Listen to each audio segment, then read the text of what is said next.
My first 6 months in the gallery have been whirlwind. It's been super exciting, a lot of learning opportunities as a journalist to grow and develop. And it's one of those places which is like no other. To think that I'm working at Parliament is still pretty surreal, particularly because a lot of high-level decisions, most high-level decisions, are made here in this place, in the Beehive. And to be able to follow from draft policy through to the parliamentary process to when it's then passed into law and effectively impacts millions of people across the country, it's a huge honour.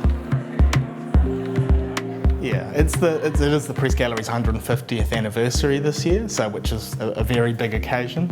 And it was, I think, the journalists at the time who wanted to ensure that they had regular access to cover sessions of Parliament.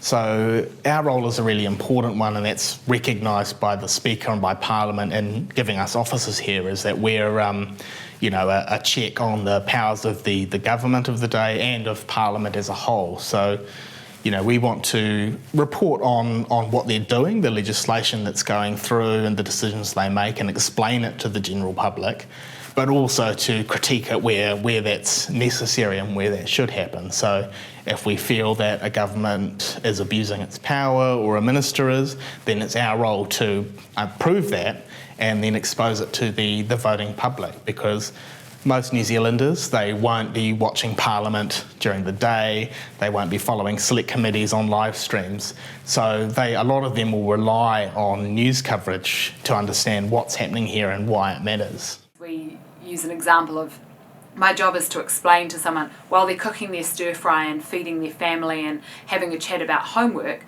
my job is to communicate why that story matters to them and why it's important, and to explain the ramifications of that. And I think sometimes people get frustrated with, the media, but I do think that it's such an important role that journalists play in holding politicians to account. And I just think, particularly for me, I'm drawn to politics because I feel like the issues and the decisions that happen here matter to people's everyday lives, and I think it's important. So the parliamentary sitting week is quite structured in terms of media opportunities for the Press Gallery. So a Monday morning, officers will come in, quite often do sort of their week ahead meetings, talk about what they know is coming up in terms of select committee meetings, legislation that's going before Parliament, and so on. The first sort of big set piece of the week is the Prime Minister's post-Cabinet press conference, which is normally mid-afternoon on a Monday. So Cabinet meets in Wellington on Monday during the day. They make decisions around, what government initiatives they wish to progress and what measures they want to implement. And then the Prime Minister will speak to the media afterwards, field questions for generally half an hour, or with a press conference all up is about half an hour. So that's our first chance to sort of ask the Prime Minister, firstly about what they've announced, but secondly anything else we kind of want to know for our news stories. Against that. What we're very mindful of is actually most universities will have the flexibility to try and reduce. After that post-cab press conference, we all scuttle off and work on our different stories. For radio, it's quick turnaround. Often we have one reporter in the Beehive Theatrette covering off and asking questions, while another one is here in the office cutting audio to go straight on air. So it's a pretty hectic afternoon. And then Tuesday, Wednesday, Thursday, of course, the House sits. So Tuesday morning we have caucus run. That's then the party's caucus meetings. So we go to the Labour caucus run, and then we go to the National caucus run, and now and again reporters will go over to the other parties as well. And then in the afternoon, Tuesday, Wednesday, Thursday, we have bridge run. For journalists, that means that the MPs go into the House and we have access to be able to interview them there. So any issues of the day, they walk across what we call the bridge. So it's the bridge between the Beehive and the Parliament building. And it's quite literally a bridge, so not very creative speak there. But they come across the black and white tiles and then they walk into the House. So if we've got questions that we say want to ask of the Police Minister, for example, we could interview Stuart Nash as he's walking into the House. And I don't know for anyone sitting at home if you can ever hear those bells ringing when you see the interviews that are on the news or on the radio. That is the bells saying to the MPs to come to the House.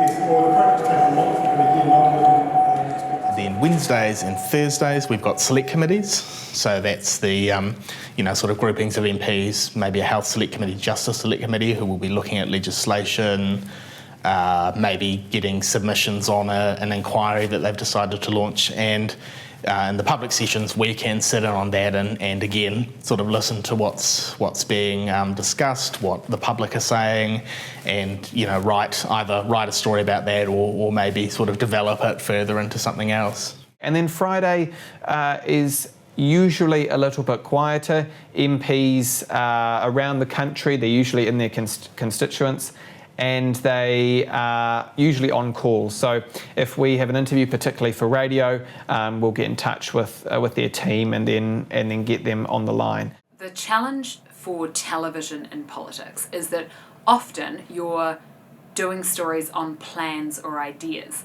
Now we need to illustrate a story, so it's more challenging for us to be able to try and illustrate something and try and show people with pictures what a political story is sometimes, if it's some lofty idea or if it's something that hasn't happened yet and you don't necessarily have pictures of. I think the beauty of television in politics, though, is that we get to see the whites of your eyes, your reaction, your pause, your hand gestures. People get to see that for themselves. So let's say I ask a politician a question and say, did you do that? And then the person, if they respond, they take a big breath. No.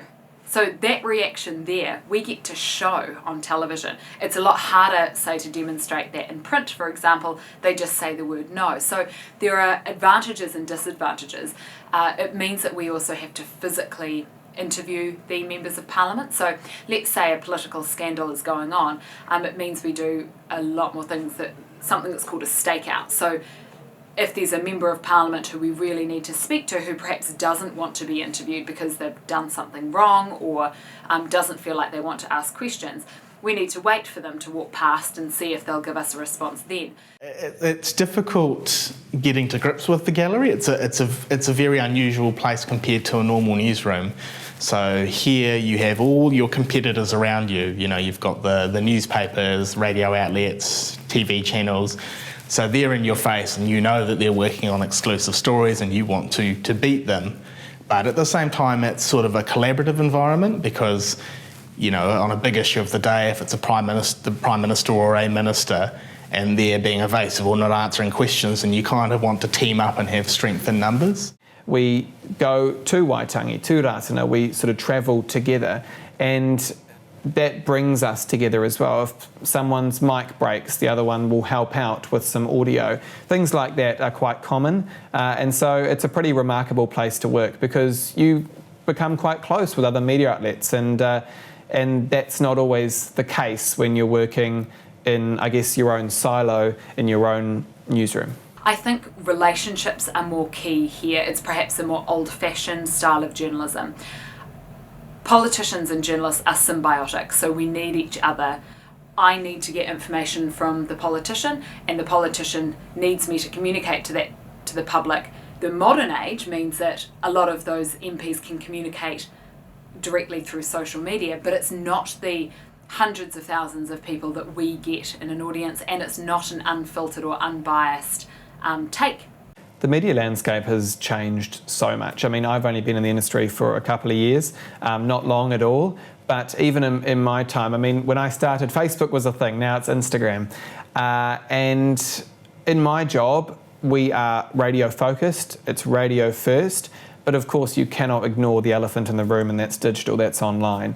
And if I'm particularly working on a big story, on an exclusive story, something that I have been working on for a while, I will also write copy for online. And so that does add more workload, but also it's an opportunity to get your work out to more people. You're also broadening your skill set when you're thinking, okay, how can these stories move into different platforms? How can these become multi-platform? Because it's easy to go, this is my job, radio, cut the audio, write the story, it goes on air, boom. But you want it to go to a broader audience, you want people to engage with it, you want different markets and different age groups to engage with it, and as a result you have to think, okay, how can we make this work?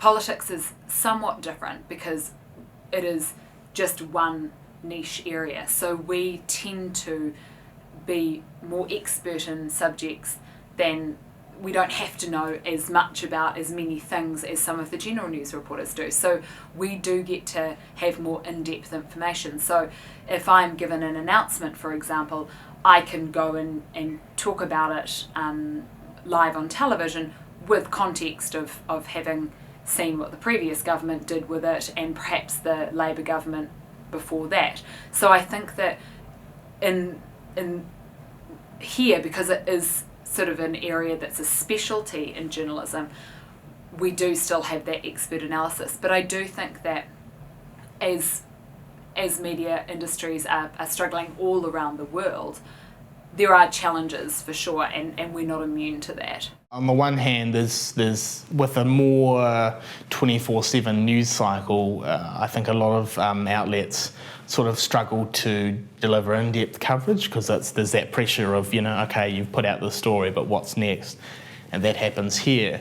But then there is also a greater ability to get things instantaneously to sort of readers and viewers, whether that be a live blog or covering a live stream of what's happening at Parliament. So it sort of swings and roundabouts in a sense, I think. I mean, the fundamental job of acting as a check on power is still there. It's just that the way of delivering that check is slightly different.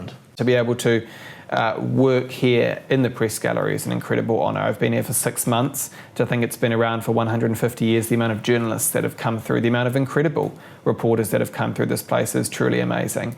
And there is a sense of history at Parliament. There is this, you walk in and you feel it, and it's pretty awesome, to be honest. It's pretty amazing to be able to come to work and work with that history and work alongside that history and be part of that history.